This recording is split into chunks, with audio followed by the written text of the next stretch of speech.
So to finish off this lecture on slavery, I'm going to read to you some of the words of William Lloyd Garrison as recorded by himself in the pages of the Liberator, and which I found in this particular book. I don't know if that comes out on the screen there, but this book of his remembrances is sort of a biography put together by him. I actually found it at the Regis Library.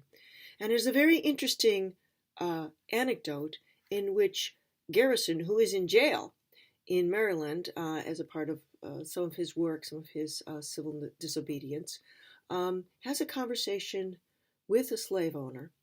And I think it reveals a lot about the way this issue was argued in this period, 1830. But listen to it and think about the arguments that you've heard about race, racism, and people for the last 100 years, and see if you can find any similarities. Here we go. During my late incarceration in Baltimore, 4 men came to obtain a runaway slave.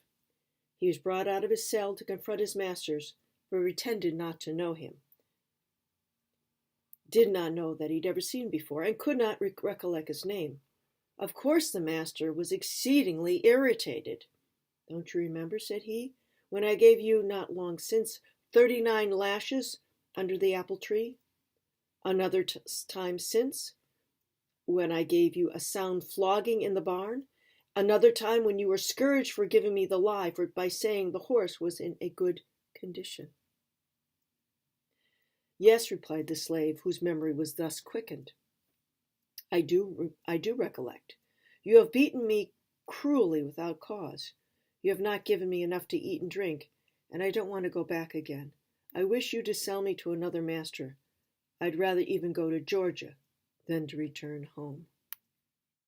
I had stood speechless during this singular dialogue, my blood boiling in my veins, my limbs trembling with emotion. I now walked up to the gang, and addressing the master as calmly as possible, said, "Sir, what right have you to that poor creature?" He looked up in my face very innocently and replied, "My father left him to me." "Suppose," said I, "your father had broken into a bank and stolen $10,000 and safely bequeathed the sum as a legacy. Could you conscientiously keep the money? For myself, I had rather rob any bank to an indefinite amount than kidnap a fellow being or hold him in bondage. The crime would be less injurious to society and less sinful in the sight of God." The man and his crew were dumbfounded. "What? To hear such sentiments in Maryland, and in jail too?" Looking them full in the face and getting no reply, I walked a few steps to the door. After a brief consultation, the master came up to me and said, "Perhaps you'd like to buy the slave and give him his liberty."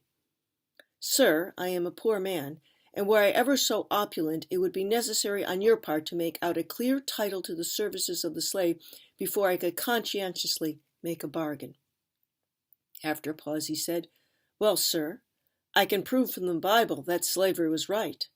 "Ah," replied I, "that is a precious book, the rule of conduct.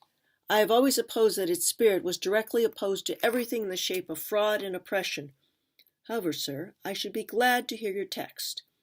He somewhat hesitantly muttered out, "Ham, Noah's curse, Oh, sir, you build on a very slender foundation. Granting even what remains to be proved, that the Africans are the descendants of Ham, Noah's curse was a prediction of future servitude, not an injunction to oppress. Pray, sir, is that a careful desire to fulfill the scriptures or to make money that induces you to hold your fellow men in bondage?" "Well, sir," explained the slavite with unmitigated astonishment, "do you really think the slaves are beings like ourselves? That is, do you mean to believe that they possess the same faculties and capacities as whites?" "Certainly, sir," I responded. "I do not know that there is any moral or intellectual quality in the curl of the hair or the color of skin. I cannot conceive why a black man may not as reasonably object to my color as I to his.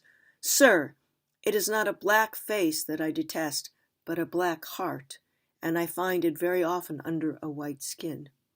"Well, sir," said my querist, "how should you like to see a black man president of the United States?" "As to that, sir, I am a true Republican, and bow to the will of the majority. If the people prefer a black president, I shall cheerfully submit, and if he be qualified for the station, may peradventure give him my vote.